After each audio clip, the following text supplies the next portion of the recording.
Welcome to Marketing with Confidence. I'm your host, Marianne Amies.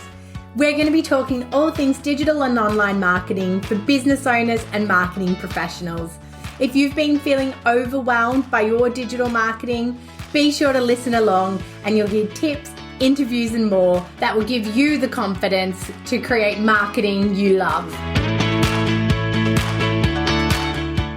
Welcome to another episode of Marketing with Confidence. I'm Marianne. I have just come away this morning from a Sydney networking event called the Business Builders Breakfast. It's an event that I launched today with my accountant, Emma, from the accounting division. So we ran this event as a joint event between Wise Up Marketing and the accounting division. And we had 50 people come, small business owners, and it was a fantastic event. And while I was there sharing, expertise on maximizing digital marketing during hard times, and Emma really focusing in on 7 ways to grow your business, I thought to myself, I'd love to come away and record a podcast episode to bring all you, my favorite listeners, in on what those tips were and what we spoke about today. So this episode is going to be a little bit of a wrap up of this morning's breakfast and the sorts of things that we talked about at that breakfast. So to kick off, I opened by talking about, especially here in Australia, the difficult times that we've been through. And I mean, it's probably common all around the world, but I'm most familiar with the Australian market. And, we came out of COVID really, expecting that things would start to recover. And we came out of lockdowns thinking that everything was going back to normal. And then we were sort of hit with the eye of the storm of recession. Are we going into a recession? What other countries are in a recession? What does it mean? When is it coming? And then our consumer, started to get really pinched with the cost of living. Everything has gone up. Interest rates have gone up. And, for businesses, that means there has been a contraction in spending from the consumer, which then flows on to business transactions as businesses look to, cut costs and reduce overheads. So we've kind of been in this really difficult time or challenging time, especially from sentiment, whether it was the reality in your business that things were starting to decline, or certainly just that fear of uncertainty was around. And they shared a statistic today from Roy Morgan Business Confidence that said in February of 2024, 51.3% of business owners felt like the next 12 months was going to be a great time to invest in their business. Now, 51%, it's just a tip into positive sentiment. But why it's so interesting is actually the first time in 2 years that it has been a positive statistic. So I think that shows us that, over the last 2 years, we've really worried about what is happening in the economy and what is happening for our consumers, for our clients. But now we're starting to feel that little sense of recovery. I'm sure across the last 2 years, you've seen people talk about, the businesses that do best are the ones that continue to market during hard times. And that's not always possible, to keep marketing when things are tough, when revenue is down. And if you haven't, see this as a great opportunity as the market is rebuilding to really start marketing now as well. Funnily enough, another stat I shared is that 86% of small businesses spend less than 3 hours per week on digital marketing. So digital marketing is still largely untapped. So, there's a real opportunity for you to bring a strategy together, which is what I'm going to talk about today, start to utilize digital channels in your business and actually, buck that trend and be one of the small businesses that are leveraging the capability of digital marketing to have a low cost or a reasonably cost efficient way to get in front of your ideal client. I talked about, the reputation that digital marketing has. And I've had a really long marketing career. So I've been in marketing pretty much since 1999, showing my age. And I opened, I started as a freelance digital marketer that then sort of flowed into creating my agency back in 2010. So this is kind of my 14th year in digital, but I had a fairly substantial corporate marketing career before that. And what I found with digital marketing, and especially through that lens of social media marketing, is this kind of lack of respect or taking it seriously. I have so many conversations where clients tell me that their friend's daughter in high school manages their social media for their business, or that their cousin built their website and, he's gone back to full-time work now, so it hasn't been changed in 2 years. Digital marketing, social media, your website, your blog, all of those assets, email marketing, they are, number one, they're the most effective way to market to your target market in this decade. But number two, they are the critical marketing touch points for your business.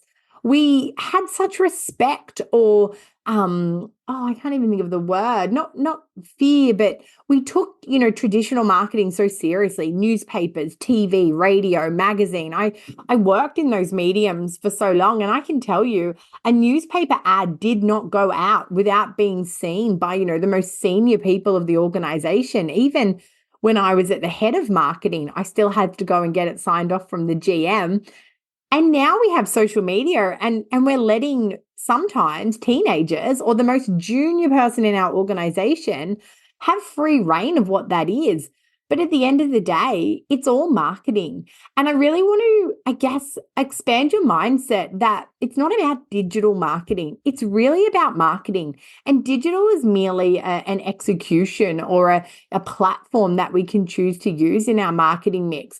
But we really need to take all of the marketing that's available to us, or the whole mix that is right for our business, and treat it as the opportunity it really is to get in front of our, ideal client and really sell our business and increase inquiry, increase awareness, increase leads and sales, and really maximize it.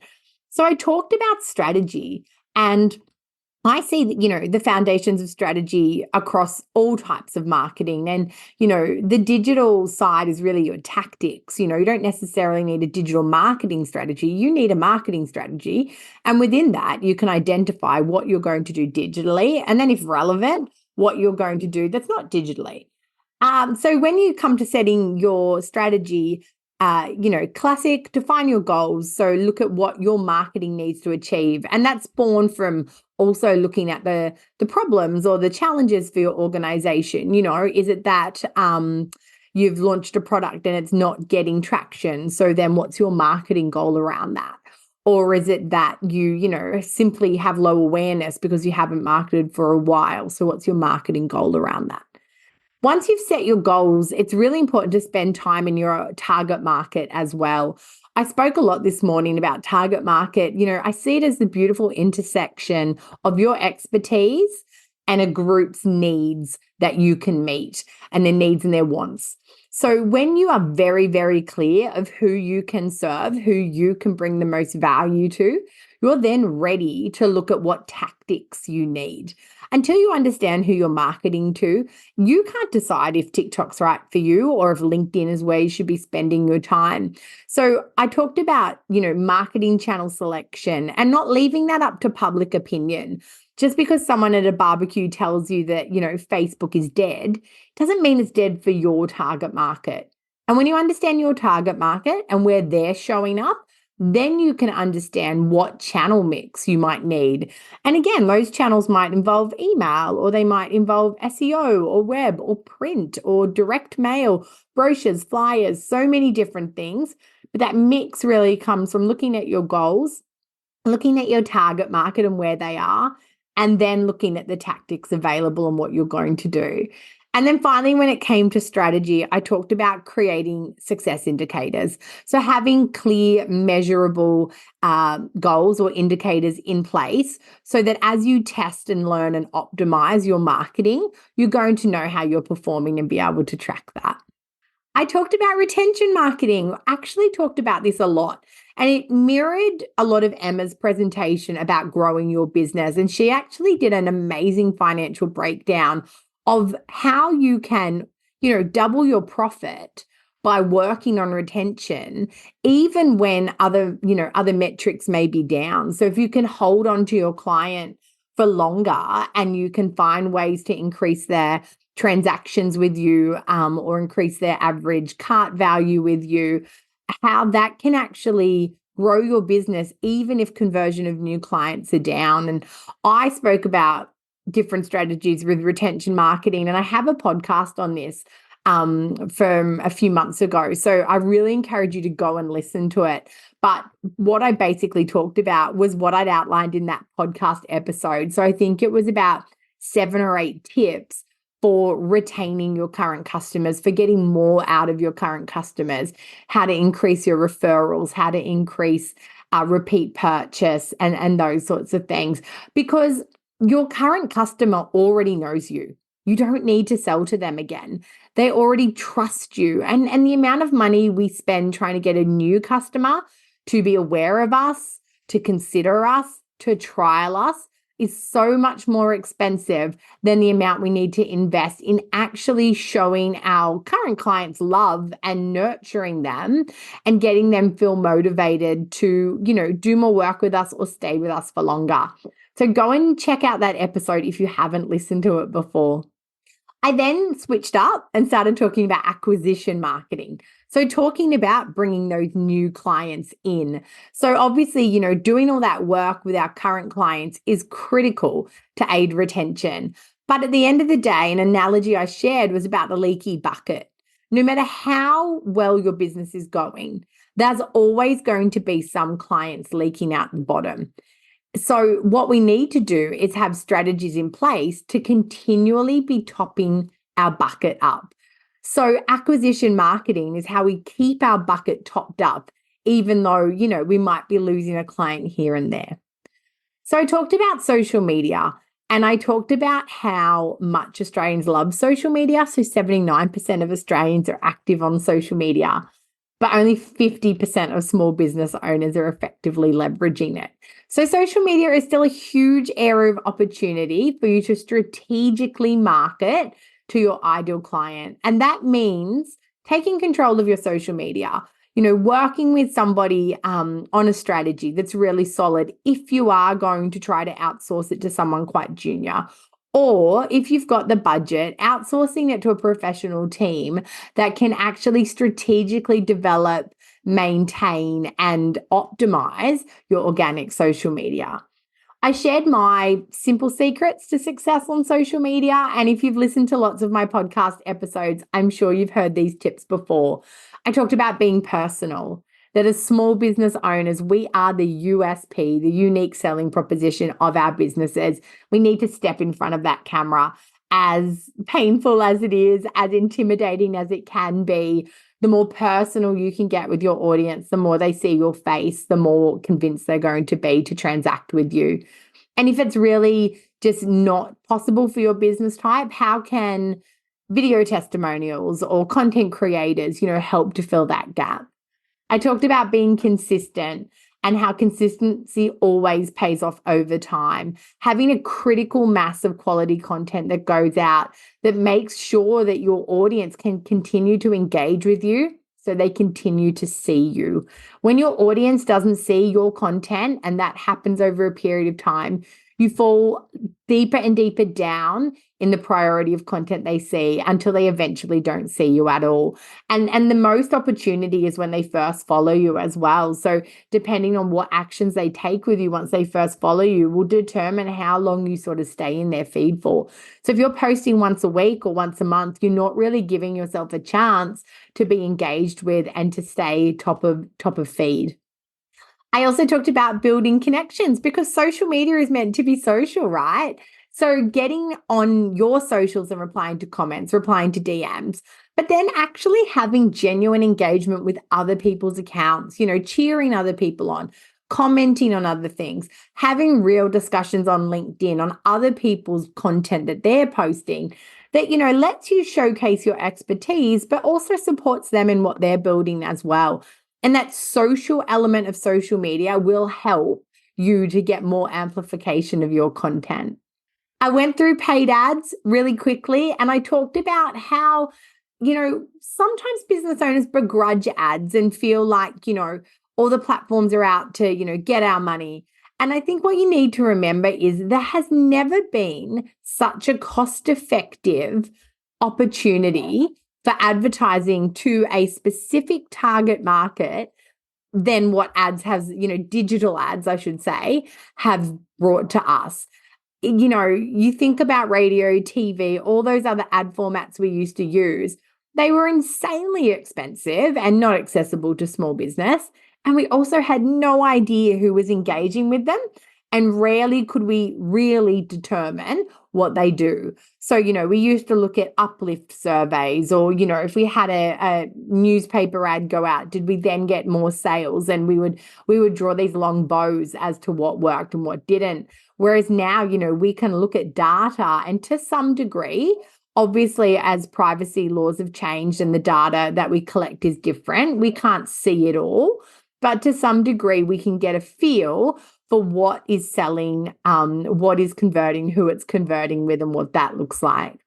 I also sort of spoke about a quote that says it's important to remember your competitor is only one mouse click away. So if you're not investing in ads and your competitors are, they're going to get that share of voice. They're going to get that conversion. And it's really important that you think about that. I talked about the difference between Meta or social ads and Google ads, in my opinion. And for me, social ads are really about, I didn't know I needed this, but now I do, and I have to have it. So discovery, the unknown, looking at your target market and targeting them, disrupting their social media feed, getting priority in that feed when they don't follow you, or even if they do, so that they become aware of you, or, actually see your product or see your service and have an opportunity to convert. And then Google ads are very much, this is exactly what I was looking for, and now I'm ready to buy. So we know when people are Googling, they're ready. They're either in the research stage, or they're they're ready to buy. It's when we're Googling, black dress, 48-hour delivery, because we need it now. So having Google ads, that connect with people at that right time of purchase are going to be a great way to, capture that share of voice and convert that client. I talked about the opportunity of Google My Business, and I actually labeled this my number one quick win of the day. If you don't have a Google My Business profile or a Google Business profile, I encourage you to do, because 60% of the consumers are going to Google to look at reviews, and those reviews mean a lot to them. But half of small businesses haven't actually claimed their profile. So if you have, a business and you have social media, there is no reason why you shouldn't have a Google business profile as well. In some ways, it's like a social media profile, but we don't necessarily need to post to it all the time. But we have our business name. We can use keywords. If you have a location, you can put that location on the map. If not, you can put a service area. You can put photos and video, and then you can gather reviews. So you can ask your clients to go there and leave reviews, which builds your credibility and builds your reputation when people go to search for you. And map listings, so Google business profiles, they come under the map when people search. They often rank before the text space of the website driven searches. And if we're on the go, it's even more important. If you're a bricks and mortar and I'm on the go Googling something, that business profile is going to ping when I'm nearby that location. So if you've got a business that gets the classic, near me searches, physio near me, hairdresser near me, a cafe near me, you want to be on that Google map, because you are going to rank. So if you don't have it, I encourage you today to rush off and do that. And then I talked about email marketing, and I didn't put it under acquisition or retention. I said that email marketing has the beauty of being both.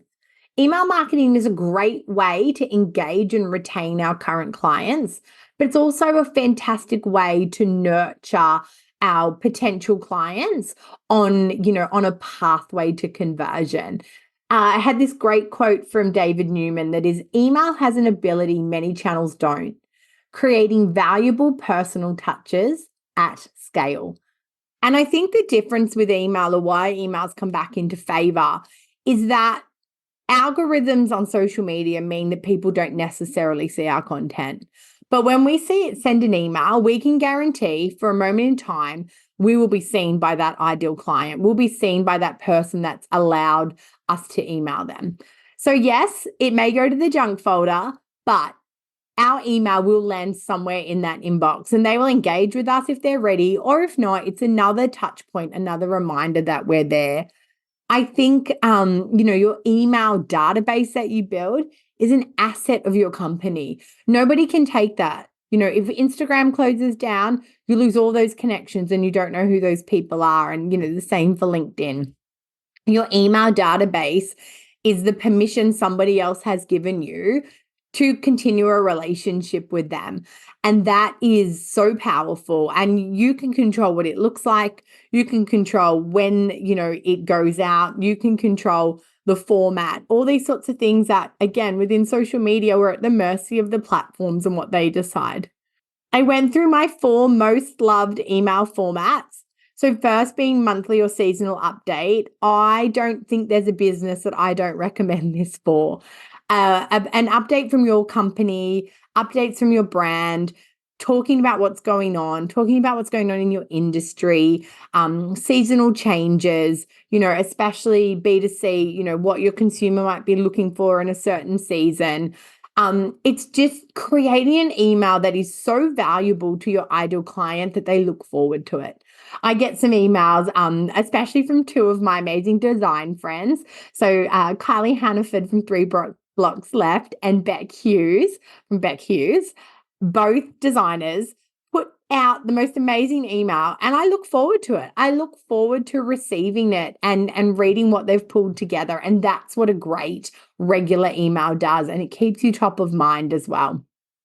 The other email type is around that new news and promotions. So obviously, part of building our email database is we want the opportunity to promote when it makes sense to promote. So having that, we're launching this, or this is coming soon, or we have this special offer on, those sorts of emails are a great way, again, to guarantee getting in front of your target audience, getting in front of the people that have given you permission to email them and letting them know how they can transact. I also talked about key sales period emails and more from an e-com lens. If you have an e-com business, it is actually surprising how many emails you can send during Black Friday, after payday, these sorts of times, and a high volume send that will convert well fairly consistently. So I've seen this in a lot of client accounts that we work on where, we might be sending an email every day for 4 days. And traditionally, I would think, oh, it's too many. Like, you're going to get so many unsubscribes. But what we actually see is consistent revenue. The first email usually does the best, and the last 24 hours warning does pretty much second. But in between, each email picks up revenue, and the unsubscribe rate is not higher than normal. So, I think there's that just being in the right place at the right time and looking at when it makes sense to high volume send your database for short periods of time that, pays off in revenue.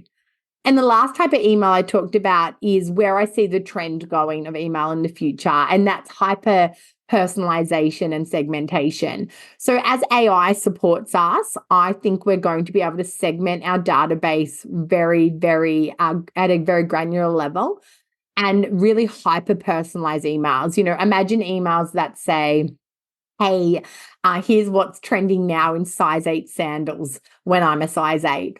Or if I love blue linen dresses, navy linen dresses, I get an email that says, hey, here's our latest drop of navy linen, but you get one that says, here's our latest drop of white linen, because you always buy white. So that hyper personalization, although we're sending at scale through segmentation and some of that AI support that we'll start to see through those email marketing platforms, I think that's where email marketing is really going to get its legs even further and really compete as a valuable digital channel as well for businesses. I then wrapped up with the takeaway, and I kind of borrowed this one from James Clear from Atomic Habits, and it's the power of tiny gains. If you're 1% better every day, you'll exponentially grow in a year. And if you do nothing, you'll stay the same. If you're 1% worse every day, you actually won't decline as much as if you just do, 1% better every day. And what I challenged everyone to do, and I challenge you to do the same today, is just take one thing. Every time you listen to a podcast, every time you go to a networking event and hear a speaker speak, just take one thing and implement it. Give yourself 2 weeks to implement it and then do one thing more after that.